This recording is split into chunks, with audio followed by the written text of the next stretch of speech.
going to continue in our studies looking at characters who would feature in the children's Bible. And this is the fourth week we've done it, so we've reached some very interesting characters, including one that was mentioned in the children's bit, and I've forgot my glasses again. Hold on.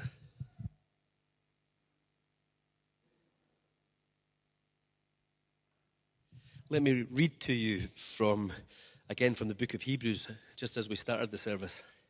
This is Hebrews 11. Now, faith is confidence in what we hope for and assurance about what we do not see. This is what the ancients were commended for. By faith, we understand that the universe was formed at God's command, so that what is seen was not made out of what is visible. And then jumping to verse 29. By faith, the people passed through the Red Sea on dry land. But when the Egyptians tried to do so, they were drowned. By faith, the walls of Jericho fell after the army had marched around them for 7 days. By faith, the prostitute Rahab, because she welcomed the spies, was not killed with those who were disobedient. And what more shall I say? I do not have time to tell about Gideon, Barak, Samson, and Jephthah, about David and Samuel and the prophets who through faith conquered kingdoms, administered justice, and gained what was promised, who shut the mouth of lions, quenched the fury of the flames, and escaped the edge of a sword, whose weakness was turned to strength, and who became powerful in battle and routed foreign armies. Amen.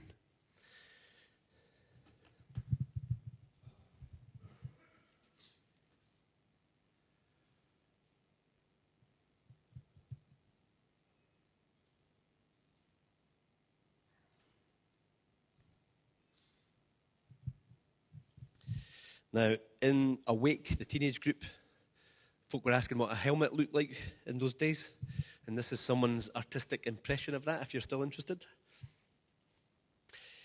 We finished up with Moses 2 weeks ago, and then Graham spoke about the law and the Old Covenant and New Covenant, and how much better the New Covenant in Jesus Christ is than the Old Covenant in Moses. And that was from 2 Corinthians. But we're moving on from Moses. Now, that doesn't really do justice to his story. We're covering 30, 40 chapters of the Bible at a time here. But remember, this is the children's Bible version. Also, when it comes to Joshua, there's quite a lot of what a family member of mine called smiting. And he's of Jamaican origin, and he said, the problem with you guys is you're worried about all the smiting, but we think it's great. I am not going. This is the children's version, or even the video streaming version, because I know you guys all watch programs where there's lots of smiting, and you don't sit there thinking about the ethical values of it. You just think, what a great story. So that's what we're doing today. If you want to talk to me about the ethics of it, then actually, I should tell you, at the evening study at night here at 7 o'clock, we always talk about the morning service. So if you want to come and talk about that, we have a much more in-depth discussion about things I might have missed, things I could have said better, things that we didn't really unpack. So if you want to talk about the more grown-up ethical version, we can do that. But at the moment, we're just going to take it as a really good story, albeit with challenges for a modern audience. Because Joshua follows on from Moses. Moses was not allowed to go into the promised land. So he had led the people out of Egypt. He had taken them around the wilderness. Because of their disobedience, God kept them in the wilderness for years and years, 40 years. So a whole generation died out. And Moses was allowed to climb a mountain and to look into the promised land and see how beautiful it was. But he was not allowed to progress.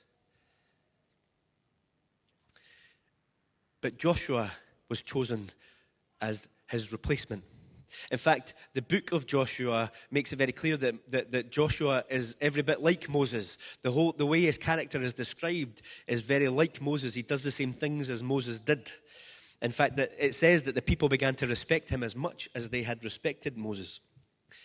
Joshua is told to be strong and courageous, which is probably a verse a lot of you will remember. And he had to be brave, because what he had to do, he had to go into the promised land, the land of Canaan, which is where Abraham had already settled before they'd all gone down to Egypt in the famine. So they had to go back to where they'd come from, the promised land that God had given them. And they had to empty it of Canaanites. They had to get rid of the Canaanites and push them out. Now, Canaanites are specially treated in the Bible. No one is treated the way the Canaanites are treated in the Bible. And what it sounds like is that God used Israel to judge the Canaanites. The Canaanites did, we'll not go into detail, but the Canaanites had pretty awful sexual practices, and they engaged in child sacrifice as well. So God saw them as an abomination. And he had been very patient with them, apparently for 400 years. But eventually, he decides to give the promised land back to Israel, and Israel will be the judgment upon the Canaanites for the way that they have lived. Although you'll see, not all Canaanites. And so Joshua sends 2 spies into the land before the army. And they go to stay with, we'll come up to her actually, let me see if I can get the picture. They go to stay with someone called Rahab. Now, Rahab is a prostitute. As I understand it, she would probably have had rooms or a kind of inn as well. And so it doesn't necessarily mean that they stayed with the prostitute in the biblical sense, so much as they had a room there. But she actually turns out to have faith in the living God. She believes that God has specially blessed the Israelites, that they will take the land, and that all the people are terrified. And this gives the 2 spies confidence that they'll take the land. And so they go back to Joshua and they say, God has given the land into your hands. Joshua takes the people across the Jordan River, and just as Moses, when Moses had taken them through the sea, it had parted. Well, again, when Joshua takes them through the Jordan River, the river parts, and they walk through on dry land with the Ark of the Covenant. And they go to Jericho, which is the town that the spies had been to. And they sack Jericho, they destroy Jericho without knocking the walls down with force. They do it with worship. It's an amazing story. You heard in the reading, they walk round, or the priests go round and they blow their trumpets 7 times. And on the last day, all the people walk round 7 times. And then they shout out and blow the trumpets to worship, and the walls of Jericho fall down. It's an indication to them that this is God's war. This is God's battle. In fact, before they'd got there, they had another sign too. They met this strange man on the way, and Joshua says to him, whose side are you on? Are you with us or with the Canaanites? And he says, neither. I'm the commander of the Lord's army. The question to Joshua is, are you on God's side or not? Not which side is this man on. Are you on God's side? And this is God's battle, and God flattens Jericho. And they go in and they destroy that entire city and everybody in it. Except for Rahab. Rahab, because she has been faithful and because she believed, is spared. And we'll come back to her story later.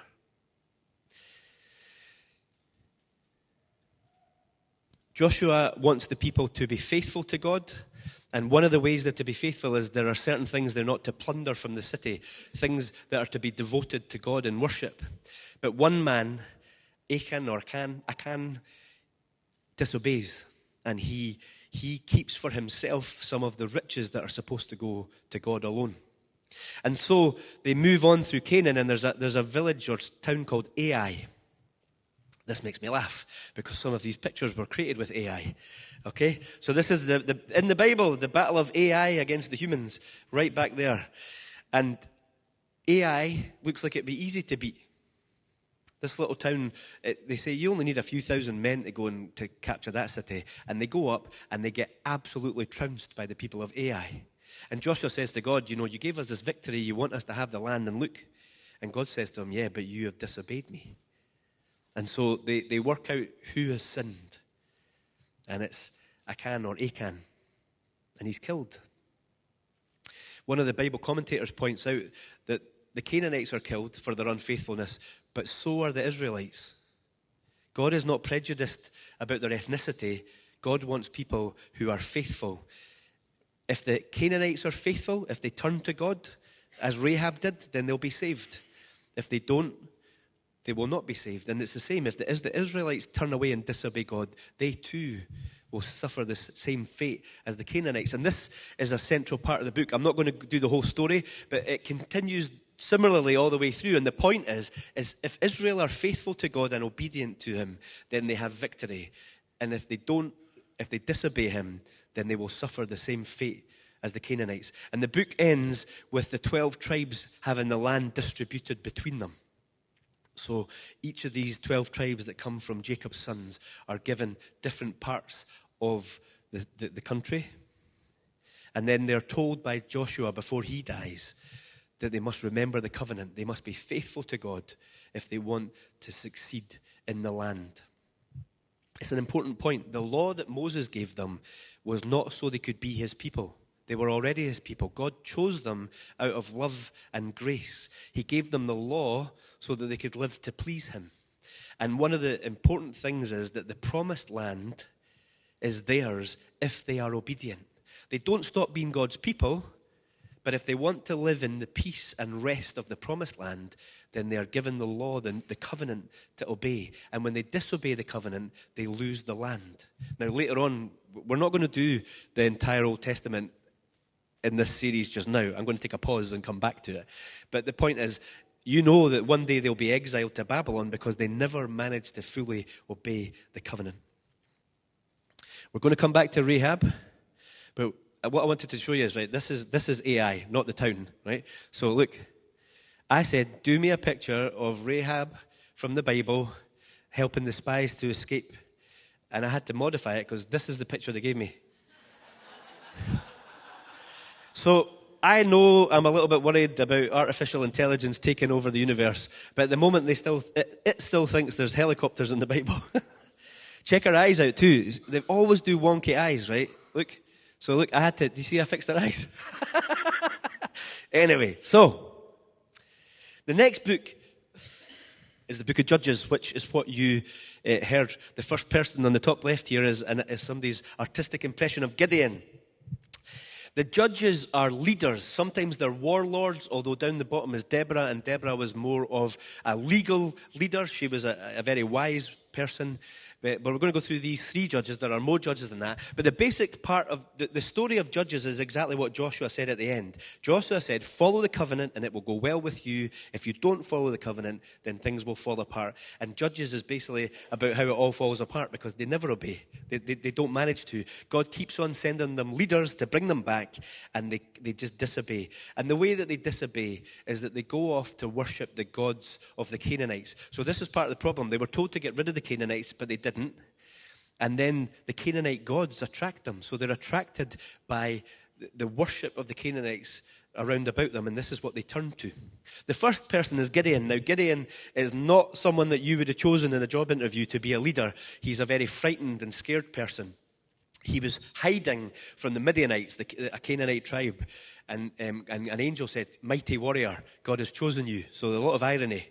But to be fair to him, Gideon takes it seriously, and he gets rid of the family idols, and he says, let's go to war. And you heard the story. There are amazing stories in Gideon, but Gideon's not very certain about God. So even after an angel appears, you'd think that'd be enough, but Gideon's not sure. So Gideon's the one that puts down the fleece. You might have heard that phrase about putting a fleece down. So Gideon tests God. The amazing thing is that God doesn't just vaporize him and move on to somebody else, but God allows Gideon to test him and to say, well, make this happen or make that happen to give me a sign that you're really with me. So Gideon is not like Joshua or Moses. But he does have a great victory. And again, the victory is God's. So you heard in the children's story, he is sent with a ridiculously small army that God whittles down to next to nothing to go and fight. And he fights and he wins because, again, the battle is God's. It doesn't matter how small the army is or how weak it is. The battle is God's. And so Gideon brings them to victory. Unfortunately, Gideon compromises at the end. He doesn't finish well like Moses or Joshua. He does turn towards other gods. In the middle is meant to be Samson. Now, Samson's, again, a famous story. Samson is the kind of archetypal strong man, like Reacher or Hercules or one of these kind of characters, okay? He's an absolute beast, fighting a beast there. And but he has a weakness. Again, he's a leader, but he's not a great leader because his weakness, like many great leaders in history, is women. And so Samson, he's never faithful to the covenant. He I think he always goes for what he can't have. So he's been told that he's not supposed to go with women who are Canaanites. And so he decides that that's what he's going to do. And he continually does that. He marries outside the tribe. And it's his greatest weakness. And it leads him to being made captive. I'm not going to tell the whole story. It's worth reading yourself. But Samson has this great strength. He leads them in battle well. Again, I told you this was going to be the video streaming version. So Samson's victory is always measured in how many Canaanites he kills. Again, you might feel uncomfortable at that, but that's just the measure that it uses. And so Samson is very effective at killing Canaanites. However, the great tragedy of Samson's life, it says at the end, is that he is captured, he's blinded, they cut off his hair, which is where his great strength comes from, and he's tied up in the Canaanite temple. And the way that he succeeds and ends up in the book of Hebrews, as we read, is that God allows his hair to grow back, he regains his strength one last time, and he brings the entire temple down. And it says he kills more Canaanites knocking down the temple than he did in his whole life. So you can see it's a bit of a mixed story. He is gifted by God. He has great potential, but just like Israel, he never manages to live up to what he should. Although, again, these guys should be encouraged. The thing about Judges is quite encouraging. You know, Gideon doesn't have a lot of faith. Samson doesn't have a lot of obedience. And yet God uses them for greatness. And they're both named in the book of Hebrews without talking about any of their sin. Just like everybody else in the book of Hebrews in that chapter. God ignores their sin and just talks about the good parts, which is a great encouragement for me and hopefully for you. The last one is Deborah. Deborah stands out because, well, for one very obvious reason, she's a woman in what's very much a man's world. So Deborah is a judge and leader of Israel at a time when all the other leaders were men. There are very few obvious female leaders in Scripture, although there are a lot of famous women. Behind many of the great men are greater and more faithful women sometimes. So Deborah, she's not so much a leader in battle, although she does help them win a great battle, but she's a proper judge in the sense of she has great wisdom legally. And it says she sits under a tree and people bring their problems to her and she solves their problems. She has a kind of male counterpart who she advises, and it's actually through Deborah's advice that they win a great battle. I don't think Deborah's named in Hebrews, though, which is interesting. Deborah kind of gets overlooked, and I'm pretty sure the guy who she advises is the one that's named. So, you know, I feel a bit sorry for Deborah because she doesn't necessarily get the recognition that some of the other ones get. But the whole point of Judges, read it for yourself, there are many more Judges, there's lots of great stories. The whole point is the people do not manage to obey. They do not keep the covenant they've been warned to keep, and so they have a very mixed life. They don't live at peace in the land. And this is what's been promised them. Lastly, Ruth. Now, Ruth probably didn't look like that. Ruth is a Moabite. Okay, so this is Moab here on the other side of, I think, the Jordan. There's Jericho up the top. There's Jerusalem. There's Ai at the top. Okay? Now, coming from there, I suspect that Ruth didn't look like the way Ai thought. Again, I asked ChatGPT, do me a picture of Ruth from the Bible. I was thinking she looks more like the missing Goodacre sister. So a bit more Welsh looking than Moabite. But anyway, so Ruth is a Moabite and she marries into a Hebrew family who have crossed over to Moab. And her mother-in-law is Naomi, who you might have heard. This takes place during the time of the Judges, I believe. Both Ruth's husband and the other brother die, and the father, which leaves all the women in Moab with Naomi stranded. And Naomi decides to go back to her home country. She says to the daughters-in-law, go off, you're still young, remarry, have a life. And one of them does, but Ruth says, no, I'm going to be faithful to you. Your people are my people. So Ruth stays with Naomi and travels back with her. She's a great image of faithfulness in the midst of the Judges. So isn't it interesting? The Judges who are Hebrew are very ambiguous. They're not always faithful. They often sin. But here's someone who is not Hebrew, a Moabite, who is faithful to God's people. And so Ruth travels back to Bethlehem, I believe, which is where the family are from.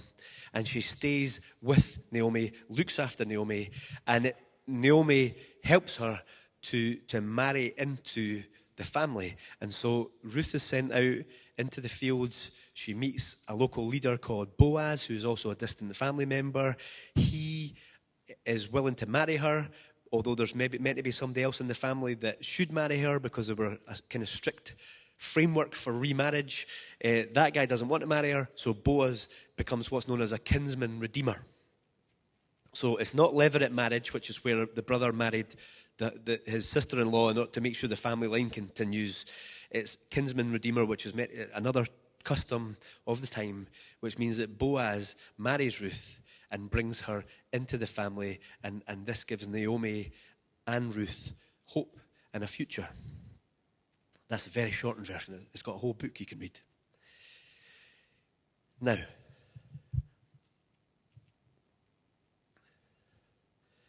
what can we learn about Jesus from these stories? Lots of things, so I'm only going to be able to give you a couple. Firstly, through Jesus, God's grace is poured out on all nations.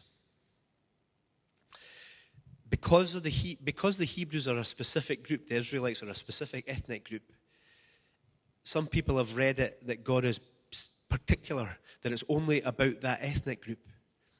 But God said from the very beginning that he chose Abraham in order to bless all nations. And in what we've read today, you might have noticed that God does bless all nations. God is actually very severe with the Hebrews. He gives them the same punishment if they disobey him as he does the Canaanites. But for people who will obey him and trust him, regardless of their ethnic background, they are brought in. So Rahab, although she's a Canaanite, has faith.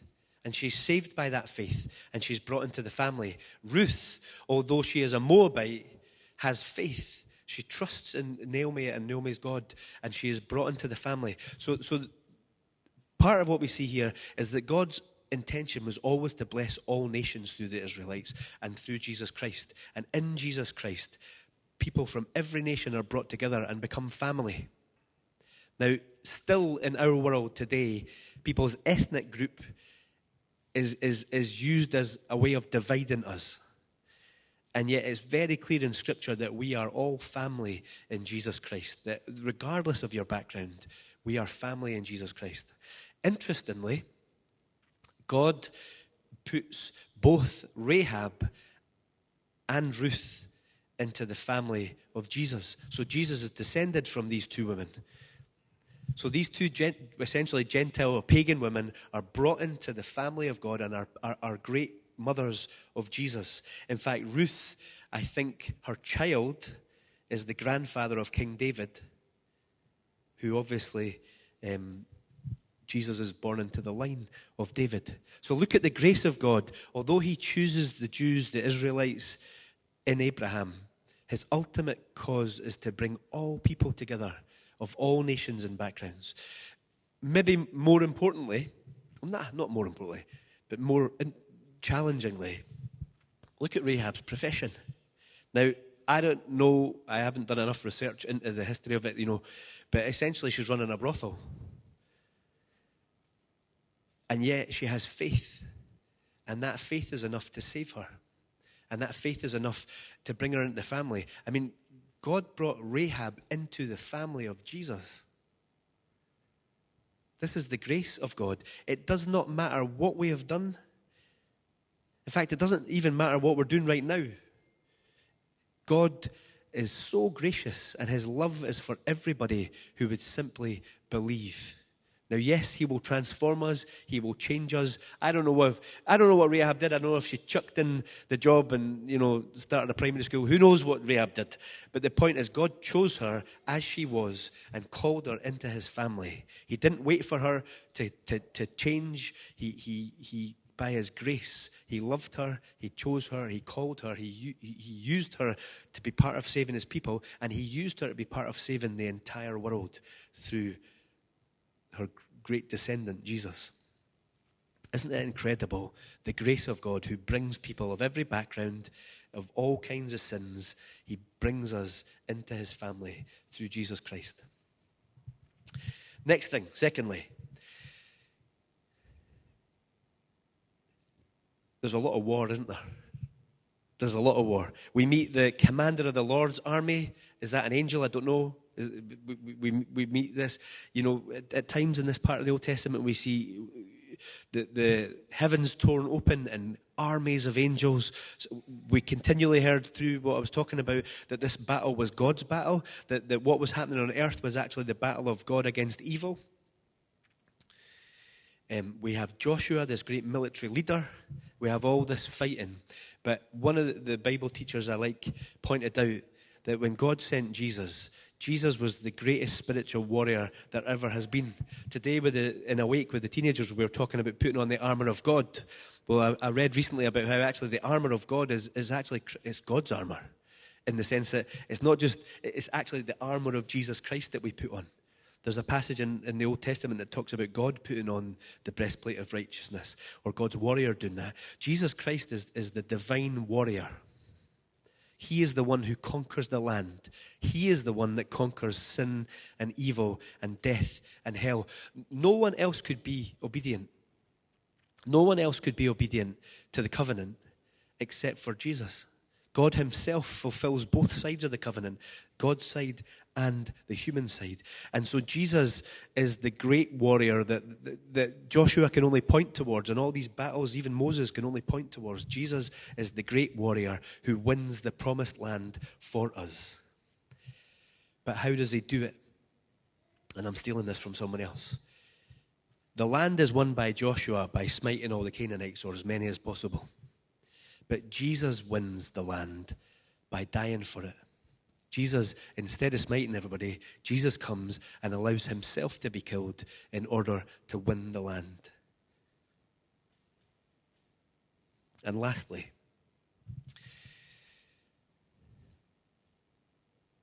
in Genesis, which we studied 4 weeks ago, do you remember what happens on the seventh day? What does God do? He rests. Okay? And God has been in his rest ever since. God finished creation and he rested. And that's where he is now. He's still working, he's still sustaining the universe, but he is in his rest. And it's his rest that we are invited to join. The new heavens and the new earth are his rest. The promised land is only an image, a metaphor of the eternal rest that we can have. And this is the rest that Jesus has won for us. Jesus' death on the cross, Jesus' perfect keeping of the covenant that no one else could do. What they have won for us is much greater than the promised land. He has won for us eternal rest, which has already started. The peace that is in your heart, although it's temporary just now and partial, you already experience a little bit of the eternal rest that Jesus has won. But one day, when he returns to judge the earth, we will enter that eternal rest, the new heavens and new earth, where the battles will cease, where we're told the swords will be turned into agricultural tools, where there will be no war or death or tears.